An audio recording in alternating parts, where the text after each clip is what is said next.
देश में एचएमबीवी वायरस के 6 मामले मिले। देश के 4 राज्यों में एचएमबीवी के 6 मामले मिले हैं।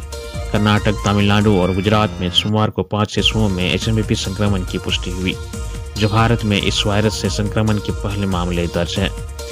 एक केस पश्चिम बंगाल में मिला है, जिसमें बच्चे का इलाज कुछ समय पहले हुआ था। इनमें से किसी बच्चे का कोई अंतर्राष्ट्रीय यात्रा का इतिहास नहीं है। इस बीच केंद्रीय स्वास्थ्य मंत्रालय ने सावधानी बरतने की अपील की है। मंत्रालय ने आशंकाओं को दूर करने की कोशिश करते हुए कहा कि यह श्वसन संबंधी बीमारियों में किसी भी संभावित वृद्धि से निपटने के लिए पूरी तरह तैयार है। कर्नाटक, गुजरात, तमिलनाडु और पश्चिम बंगाल की सरकारों ने आश्वस्त किया है कि घबराने की कोई जरूरत नहीं है। वहीं दिल्ली सरकार ने राजधानी के सभी अस्पतालों को श्वसन संबंधी बीमारियों में संभावित वृद्धि से निपटने के लिए पूरी तैयार रहने का निर्देश दिया। गुजरात के स्वास्थ्य मंत्री ऋषिकेश पटेल ने लोगों से अपील की है कि वे घबराएं नहीं। उन्होंने कहा कि राज्य सरकार ने संभावित संक्रमण की स्थिति से निपटने के लिए तैयारी कर ली है। कर्नाटक के मुख्यमंत्री सिद्धरामैया ने अधिकारियों को एहतियाती कदम उठाने को कहा। उन्होंने कहा कि हालांकि कोई खतरनाक वायरस नहीं है, लेकिन एहतियात कदम उठाने की जरूरत है। स्वास्थ्य विभाग जो भी उपाय सुझाएगा, सरकार उन सभी का समर्थन करेगी। एचएमबीवी वायरस को लेकर झारखंड तैयार, बचाव के लिए गाइडलाइन जारी। कर्नाटक और गुजरात में एचएमबीवी की पुष्टि के बाद झारखंड में भी सतर्कता बरतने को कहा गया है। विशेषज्ञों का कहना है कि एचएमबीवी वायरस पहले से मौजूद है, पर ज्यादा आक्रामक नहीं है। इसके बावजूद लोगों को सतर्क रहने की जरूरत है। इससे घबराने की जरूरत नहीं है, बल्कि सावधानी बरतनी है। इसे लेकर स्वास्थ्य विभाग द्वारा राज्य के सभी सिविल सर्जन के साथ ऑनलाइन बैठक की गई। स्वास्थ्य विभाग ने इससे बचाव को लेकर गाइडलाइन जारी कर दी है। सचिव अजय कुमार सिंह ने इससे निपटने के लिए तैयारी करने का निर्देश दिया। सोमवार को इसको लेकर रिम्स के माइक्रोबायोलॉजी विभाग के विभागाध्यक्ष डॉक्टर मनोज कुमार ने तैयारी का आकलन किया। एहतियातन जांच किट का ऑर्डर भी दे दिया गया है। हालांकि उन्होंने स्पष्ट किया है कि घबराने की अभी जरूरत नहीं है। आईसीएमआर की गाइडलाइन के तहत तैयारी की जा रही है। झारखंड में जल्द खुलेंगे मोहल्ला क्लिनिक, किया जाएगा सर्वे। राजधानी रांची सहित जिले के बड़ी आबादी वाले मलिन बस्तियों और मोहल्लों में दिल्ली की तर्ज पर मोहल्ला क्लिनिक खोला जाएगा। इसके लिए सभी इलाकों में सर्वेक्षण किया जाएगा। सर्वेक्षण के बाद इसकी जानकारी स्वास्थ्य विभाग के साथ साझा की जाएगी। राजधानी रांची में 18 अटल क्लिनिक और 14 शहरी स्वास्थ्य केंद्र से फिलहाल मरीजों को उपचार की सुविधा मिल रही है। स्वास्थ्य विभाग की समीक्षा बैठक में आगामी वित्तीय वर्ष 2025-26 में नाम बदलने को लेकर निर्देश दिए गए हैं। साथ ही घनी आबादी वाले क्षेत्र में मोहल्ला क्लिनिक की आवश्यकता वाले क्षेत्रों की पहचान कर इसकी सूचना सिविल सर्जन को देने को कहा गया है। साल 2019 में जहां राज्य के सरकारी अस्पतालों में स्थायी चिकित्सकों की संख्या 1450 के करीब थी, अब 1600 के करीब चिकित्सक ही कार्यरत हैं, जबकि सरकारी अस्पतालों में डॉक्टरों के लिए 3691 पद सृजित हैं। यही नहीं, स्पेशलिस्ट डॉक्टरों की कमी के चलते उन्हें आसपास के कई अस्पतालों के साथ टैग किया जा रहा है। स्पेशलिस्ट डॉक्टर के 1021 पद सृजित हैं, जबकि कार्यरत स्पेशलिस्ट डॉक्टरों की संख्या महज 250 के करीब है। पतंग उड़ाने के दौरान हाईटेंशन तार की चपेट में आने से किशोर झुलसा। जमशेदपुर के गोविंदपुर यशोदा नगर में पतंग उड़ाने के दौरान 11000 वोल्ट की हाईटेंशन तार से धागा के संपर्क में आने से किशोर अभिनव भानु करंट से गंभीर रूप से झुलस गया। उसे इलाज के लिए टीएमएच अस्पताल में भर्ती कराया गया है। घटना सोमवार सुबह 11 बजे की है। घटना के संबंध में मिली जानकारी के अनुसार अभिनव अपने घर की छत पर अपने 2 दोस्तों के साथ पतंग उड़ा रहा था। उसी दौरान पतंग का सूता 11000 वोल्ट के हाईटेंशन तार के संपर्क में आ गया। तार से पतंग का धागा सटते ही अचानक से ब्लास्ट हुआ। उसी दौरान अभिनव करंट की चपेट में आकर झुलस गया। घटना की जानकारी मिलने के बाद परिवार के लोग मौके पर पहुंचे और आनंद फानन में उसे लेकर टीएमएच अस्पताल पहुंचे, जहां भर्ती कर उसका इलाज शुरू किया गया। सूत्रों की माने तो बच्चे की स्थिति नाजुक है। आसपास के लोगों से मिली जानकारी के अनुसार अभिनव पतले रस्से जैसे धागे से पतंग उड़ा रहा था। उसी दौरान पतंग हाईटेंशन तार में फंस गया। जैसे ही तार और रेशेदार धागा आपस में संपर्क में आया, अचानक से ब्लास्ट हुआ और करंट की चपेट में अभिनव आ गया, जिससे वह गंभीर रूप से झुलस गया। गोल्फ ग्राउंड में 3 दिवसीय धार्मिक अनुष्ठान, जय किशोरी द्वारा किया जाएगा कथा वाचन। मंगलवार से गोल्फ ग्राउंड में शुरू हो रहे 3 दिवसीय धार्मिक अनुष्ठान को लेकर कथा स्थल सज धज कर तैयार है। कोलकाता के कारीगरों द्वारा यहाँ भव्य दरबार सजाया गया है। श्री श्याम भक्त मंडल हीरापुर की ओर से स्वर्ण जयंती के अवसर पर आयोजित इस 3 दिवसीय कार्यक्रम का आयोजन का समापन 9 जनवरी को होगा। इस दौरान जया किशोरी द्वारा नानी बाई रिमायरो कथा वचन किया जाएगा। इसमें श्री कृष्ण की लीलाओं के साथ मौजूदा तनावपूर्ण परिवेश में जीवन को सहज बनाने पर चर्चा करेंगी। कथा प्रतिदिन अपराह्न 3 बजे से 7 बजे तक होगी। भक्त मंडल की सदस्यों ने बताया कि कथा के लिए किसी तरह का कोई कूपन नहीं है। बुजुर्गों के लिए कुर्सी की व्यवस्था की गई है।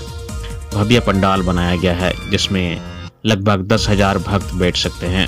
भक्तों की परेशानी ना हो इसलिए स्वयं सेवक संघ सक्रिय रहेंगे। 9 जनवरी को सुबह 10 बजे से अपराह्न 3 बजे तक बाबा की ज्योति के रूप का पूजन किया जाएगा। इसमें कोलकाता से प्रसिद्ध भजन गायक रवि बेरीवाल भजनों से भक्तों व श्याम बाबा को रिझाएंगे। ज्योति पूजन के दौरान बाबा को 56 भोग लगाया जाएगा।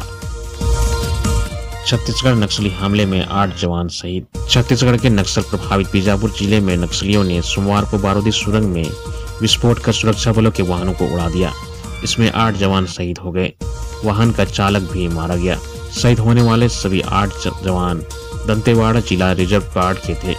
अधिकारियों ने बताया कि दंतेवाड़ा, नारायणपुर और बीजापुर जिले का संयुक्त सुरक्षा दल नक्सल विरोधी अभियान से लौट रहा था। तभी दोपहर 2:15 बजे नक्सलियों ने बारूदी सुरंग में विस्फोट कर सुरक्षा बलों के वाहनों को उड़ा दिया। इससे एक दिन पहले अबूझमाड़ इलाके में मुठभेड़ में 5 नक्सली मारे गए थे, जबकि 1 जवान शहीद हो गया था। 5वें नक्सली का शव सुरक्षा बलों ने सोमवार को बरामद किया। इसके बाद से इलाके में तलाशी अभियान तेज किया था। गलत डाटा एंट्री कर कर्मचारी को 5 वर्ष पहले करा दिया रिटायर। एचएससी के सीपीएफ विभाग में लोग इन दिनों अपनी परेशानियों को लेकर चक्कर काट रहे हैं, लेकिन कार्रवाई नहीं हो रही। इसे लेकर निदेशक कार्मिक को भी जानकारी दी गई है। एचएमबीपी में कार्यरत जलेश्वर ठाकुर को उम्र से 5 साल पहले ही रिटायर कर दिया गया है। कारण यह है कि सीपीएफ के डेटा में गलत जन्मतिथि अपलोड है, जो कि एचएससी के सीपीएफ विभाग के कर्मियों द्वारा अपलोड किया गया है, जिसे सुधारने के लिए कर्मी ने सभी डॉक्यूमेंट सीपीएफ विभाग को दिया। इसके बावजूद लगभग 2 वर्ष से उन्हें कार्यालय का चक्कर काटना पड़ रहा है, लेकिन अभी तक कार्य नहीं हुआ है। वहीं 2 वर्ष से वेतन नहीं मिलने के कारण जलेश्वर ठाकुर को परिवार की स्थिति दयनीय है। जलेश्वर ठाकुर की तरह ऐसे बहुत सारे कर्मी हैं जिन्हें विभाग के कर्मियों द्वारा परेशान किया जा रहा है, जिसमें डीएन महतो भी शामिल हैं, जो लगभग 2 वर्ष से पेंशनधारी हो चुके हैं, लेकिन लाभ नहीं मिल रहा है। ओडिशा से 30 किलो सोना लूट मामले में हटिया स्टेशन से एक गिरफ्तार। ओडिशा के संबलपुर शहर स्थित मनपुरम फाइनेंस की शाखा से 30 किलो सोना व 4 लाख रुपए की लूट मामले में सोमवार की शाम 6:30 बजे मौर्य एक्सप्रेस से एक आरोपी को रांची के हटिया स्टेशन पर पकड़ा गया। आरोपी के नाम अजय पासवान है। वह हाजीपुर का रहने वाला है। पूछताछ में उसने कबूल किया है कि वह लूटकांड में शामिल था। हालांकि लूट का कोई भी सामान उसके पास से बरामद नहीं किया जा सका। आरोपी को हटिया जीआरपी ने संबलपुर पुलिस के हवाले कर दिया। पुलिस उसे लेकर संबलपुर रवाना हो गई है। 3 जनवरी को 5 अपराधियों ने लूट की घटना को अंजाम दिया था। अजय पासवान के मौर्य एक्सप्रेस से जाने की सूचना मिलने के बाद हटिया जीआरपी ने रांची पुलिस की टीम के सहयोग से आरोपी को पकड़ने में सफलता पाई है। आरोपी की पहचान संबलपुर पुलिस ने सीसीटीवी के फुटेज के आधार पर किया था। पुलिस को शक है कि एक गिरफ्तार आरोपी का कनेक्शन सातिर चंदन सुनार गिरोह से हो सकता है। इसकी भी जांच की जा रही है। जानकारी के अनुसार मनपुरम फाइनेंस में शुक्रवार को हथियार के बल पर लूट की घटना को अंजाम दिया गया था। गिरोह ने लॉकर की चाबियां व पासवर्ड हासिल कर सोने के गहने और नकदी लूट लिए। डकैती में शामिल आरोपी हेलमेट व मास्क पहने थे। घटना को अंजाम देने के बाद वे मोटरसाइकिल से फरार हो गए। धनबाद से 4 साइबर अपराधी गिरफ्तार। धनबाद जिले के सरायडला थाना क्षेत्र अंतर्गत तपोवन कॉलोनी से 4 साइबर अपराधियों को गिरफ्तार किया गया है। सोमवार की दोपहर साइबर पुलिस ने गुप्त सूचना के आधार पर तपोवन कॉलोनी स्थित एक घर में छापेमारी कर 4 अपराधियों को गिरफ्तार किया। साइबर पुलिस के अधिकारियों के अनुसार तपोवन कॉलोनी के एक किराए के मकान में कुछ अपराधियों द्वारा साइबर अपराध को अंजाम दिए जाने की सूचना मिली थी। इस पर पुलिस ने मोबाइल नंबरों को ट्रेस करना शुरू किया। लोकेशन का पता करने पर पुलिस टीम ने छापेमारी कर अपराधियों को गिरफ्तार कर लिया। ये यहाँ एक माह से रह रहे थे। मकान मालिक बुली में रहते हैं। अपराधियों ने मकान किराए पर लेने के दौरान खुद को BBMKU के छात्र बताया था। छापेमारी के दौरान साइबर पुलिस ने अपराधियों के पास से 23 मोबाइल फोन, एक लैपटॉप, विभिन्न बैंक के खाते, इंटरनेट राउटर, एक बुलेट बाइक व साइबर अपराध में इस्तेमाल होने वाली अन्य सामग्री बरामद की है। बरामद बैंक खातों में ठगी के पैसों के लेन देन से संबंधित जानकारी पुलिस को मिली है। साइबर पुलिस ने गिरोह में अन्य अपराधी के शामिल होने की संभावना जताई है। गिरफ्तार अपराधियों से पूछताछ की जा रही है। तपोवन कॉलोनी से गिरफ्तार किए गए साइबर अपराधियों में 3 बिहार व 1 धनबाद के तेतुलमारी का रहने वाला है। झरिया के शादी समारोह से लौट रहे परिवार का हुआ सड़क हादसा, एक महिला की मौत। झरिया बलियापुर मुख्य मार्ग के गोलकडी पुलिया के समीप सोमवार को करीब सुबह 6:30 बजे गोलकडी के जाने के क्रम में अनियंत्रित होकर करीब 20 फीट नीचे खाई में जा गिरी। उससे कार में सवार एक महिला सलमा शेख की मौत घटनास्थल पर ही हो गई, जबकि अन्य 8 सवार गंभीर रूप से घायल हो गए। सभी गोलकडी के मुख्तार शेख के परिवार के सदस्य हैं। सूचना पाकर तीसरा थानेदार सुमन कुमार घटनास्थल पर पहुंचे। घायलों को इलाज के लिए स्थानीय अस्पताल में भर्ती कराया गया। कार को पुलिस ने अपने कब्जे में ले लिया। मृत महिला के शव का पंचनामा कर पोस्टमार्टम के लिए धनबाद SNMCH भेज दिया गया। स्थानीय लोगों के अनुसार उक्त कार में गोलकडी निवासी मुख्तार शेख व उनके परिवार के सदस्य सवार थे। सभी लोग झरिया ऊपरकुल ही स्थित एक शादी समारोह में शामिल होकर अपने घर लौट रहे थे। जैसे ही गोलकडी पुलिया के पास पहुंची, कार अनियंत्रित होकर पुलिया से नीचे गिर गई। उससे घटना में कार सवार गोल्डन शेख की पत्नी सलीमा शेख की मौत हो गई, जबकि मुख्तार शेख, शहनवाज शेख, मलका शेख, अप्सरा परवीन, तनिया, अल्फी शेख, 1 माह के बच्चे भी घायल हो गए। गाड़ी मुख्तार शेख का लड़का शहनवाज चला रहा था। पतरातू प्लांट से 800 मेगावाट बिजली का होगा उत्पादन। झारखंड बिजली वितरण निगम व NTPC की जॉइंट वेंचर कंपनी पतरातू विद्युत उत्पादन निगम लिमिटेड से जनवरी के अंतिम सप्ताह से 800 मेगावाट की पहली इकाई से बिजली का उत्पादन शुरू हो जाएगा। सोमवार को प्रेस कॉन्फ्रेंस में PBUNL के CEO RK सिंह ने बताया कि ट्रांसमिशन लाइन की समस्या का समाधान किया जा रहा है, ताकि उत्पादित बिजली को सही ढंग से दूसरे स्थानों पर भेजा जा सके। ट्रांसमिशन लाइन का निर्माण का कार्य जारी है, जिसे निर्धारित समय में पूरा कर लिया जाएगा। उसके बाद बिजली बेचने की प्रक्रिया भी चालू कर दी जाएगी। CEO ने बताया कि PUBNL पतरातू में बन रहे 4000 मेगावाट के पावर प्लांट का निर्माण कार्य तेजी से चल रहा है। यहाँ पर पहले दौर में 800 मेगावाट की 3 यूनिट लगनी है, जिसमें पहली यूनिट जनवरी के अंत तक और दूसरी व तीसरी यूनिट दिसंबर 2025 के अंत तक पूरी हो जाएगी। यहाँ से होने वाले बिजली उत्पादन का 85% झारखंड व 15% केंद्र को मिलेगा। उन्होंने बताया कि PBUNL पतरातू पावर प्लांट के लिए कोयला बनहरदी कोल ब्लॉक के लातेहार से आएगा। CEO ने बताया कि PBUNL द्वारा क्षेत्र में वेलफेयर के कार्य भी किए जा रहे हैं, जिसमें PBUNL अंतर्गत पड़ने वाले गांवों में सामुदायिक विकास समेत अन्य कार्य किए जा रहे हैं। असिस्टेंट प्रोफेसर बनने के लिए विषय की बाध्यता खत्म। UGC ने यूनिवर्सिटी और कॉलेजों में शिक्षकों और एकेडमिक स्टाफ की नियुक्ति के लिए न्यूनतम योग्यता नियम 2025 का ड्राफ्ट सोमवार को जारी कर दिया। UGC ने उच्च शिक्षण संस्थानों में शिक्षकों की नियुक्ति के लिए योग्यता मानदंड में बदलाव कर दिया है। UGC अध्यक्ष प्रोफेसर M जगदीश कुमार ने बताया कि यह ड्राफ्ट यूनिवर्सिटी और कॉलेजों में शिक्षकों और एकेडमिक स्टाफ की नियुक्ति के लिए न्यूनतम योग्यता के संबंध में है। कुलपति चयन के लिए पात्रता को विस्तारित करते हुए शिक्षाविद, शोध संस्थान, सार्वजनिक नीति, प्रशासन और उद्योग के पेशेवरों को भी शामिल किया गया है। चयन समिति की संरचना, कार्यकाल, उम्र सीमा, पुनर्नियुक्ति का पात्रता जैसे पहलुओं पर भी स्पष्ट दिशा निर्देश दिए गए हैं। ये विनिमय केंद्रीय, राज्य, निजी व डीम्ड विश्वविद्यालयों पर लागू होंगे। नए दिशा निर्देशों के अनुसार उम्मीदवार UGC नेट या PhD विषय से संबंधित शिक्षण पदों के लिए आवेदन कर सकेंगे, भले ही उनकी पिछली योग्यता किसी और विषय या क्षेत्र में हो। नए नियमों का उद्देश्य यूनिवर्सिटी के शिक्षकों की नियुक्ति में ज़्यादा लचीलापन लाना है। अब अलग अलग विषयों पर कौशल वाले उम्मीदवारों की नियुक्ति पर भी विचार किया जा सकेगा। 11 से 25 जनवरी तक संविधान गौरव अभियान चलाएगी भाजपा।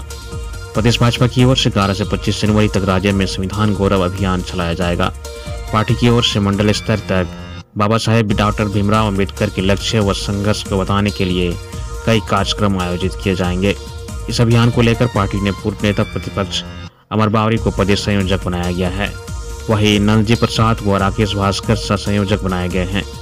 प्रदेश भाजपा कार्यालय में सोमवार को पत्रकारों से बातचीत करते हुए पूर्व नेता प्रतिपक्ष अमर बावरी ने कहा कि बाबा साहब डॉक्टर भीमराव अंबेडकर के संघर्ष संविधान निर्माण और कांग्रेस के द्वारा किए गए उनके साथ छल को लेकर जिला मंडल तक आम जनता को जागरूक करने का काम करेगी। इस अभियान को भाजपा ने संविधान गौरव अभियान का नाम दिया है। उन्होंने कहा कि डॉक्टर अंबेडकर के संविधान का ही नतीजा है कि देश के सर्वोच्च पद पर एक आदिवासी महिला विराजमान है। वहीं चाय बेचने वाले एक व्यक्ति प्रधानमंत्री के रूप में जन सेवा कर रहे हैं। भारत को महान बनाने में संविधान का महत्वपूर्ण भूमिका रही है, लेकिन आज भी बाबा साहब अंबेडकर के विचार समाज के बीच नहीं गए हैं। भाजपा बाबा साहब के लक्ष्य को देश के अंतिम पायदान तक पहुंचाने का काम इस अभियान के माध्यम से करेगी। उन्होंने कहा कि संविधान निर्माण के समय की सभी घटनाओं की जानकारी देश की जनता को होनी चाहिए। उन्होंने कहा कि संविधान निर्माण के समय कांग्रेस ने धर्म आधारित आरक्षण पर जोर दिया था, लेकिन बाबा साहब ने हर नागरिक को समान अधिकार दिया। श्री अमर बावरी ने कहा कि कांग्रेस पार्टी ने लगातार संविधान निर्माता बाबा साहेब भीमराव अंबेडकर का अपमान किया। आज बाबा साहेब के नाम पर राजनीति करने वाली कांग्रेस ने जवाहरलाल नेहरू, इंदिरा गांधी को उनके जीवित समय में ही भारत रत्न की उपाधि दे दी, लेकिन बाबा साहब को उससे वंचित रखा गया। वही मरणोपरांत उन्हें नई दिल्ली में 2 गज जमीन भी नसीब नहीं होने दी। भाजपा ने बाबा साहब को अपने कार्यकाल में भारत रत्न देकर उन्हें सम्मान दिया है। झारखंड पर्यटन विकास निगम घोटाला मामले में 6 के खिलाफ चार्जशीट। झारखंड पर्यटन विकास निगम लिमिटेड, झारखंड विद्युत वितरण निगम लिमिटेड व झारखंड ऊर्जा उत्पादन निगम लिमिटेड के खाते से 100 करोड़ रुपये से अधिक के हेराफेरी मामले में सीआईडी ने जांच पूरी कर 6 आरोपियों के खिलाफ चार्जशीट दाखिल कर दी है। चार्जशीट में जेटीडीसी के तत्कालीन लेखापाल सह कैशियर गिरिजा प्रसाद सिंह, केनरा बैंक के निफ्ट हटिया के तत्कालीन शाखा प्रबंधक अमरजीत कुमार, साजिशकर्ता बोकारो के समीर रुद्र, रांची के डिप्टी निवासी लोकेश्वर शाह, अमन कुमार श्रीवास्तव व रोशन चतुर्वेदी के नाम शामिल हैं। आरोपियों पर जेटीडीसी के खाते से 10 करोड़ 40 लाख रुपये, जेबीएनएल के खाते से 65 करोड़ 50 लाख रुपये व जेयूएनएल के खाते से 40 करोड़ 50 लाख रुपये की निकासी का आरोप है। गिरजापटना के अनुसार रूपसपुर के रहने वाले हैं। अमरजीत प्रेम नगर मोहल्ला के हरगोपाल अपार्टमेंट में रहते हैं। रुद्र सिंह बोकारो के सेक्टर 882053 तथा लोकेश रांची के डिप्टी स्थित अपर दाऊद नगर के निवासी हैं।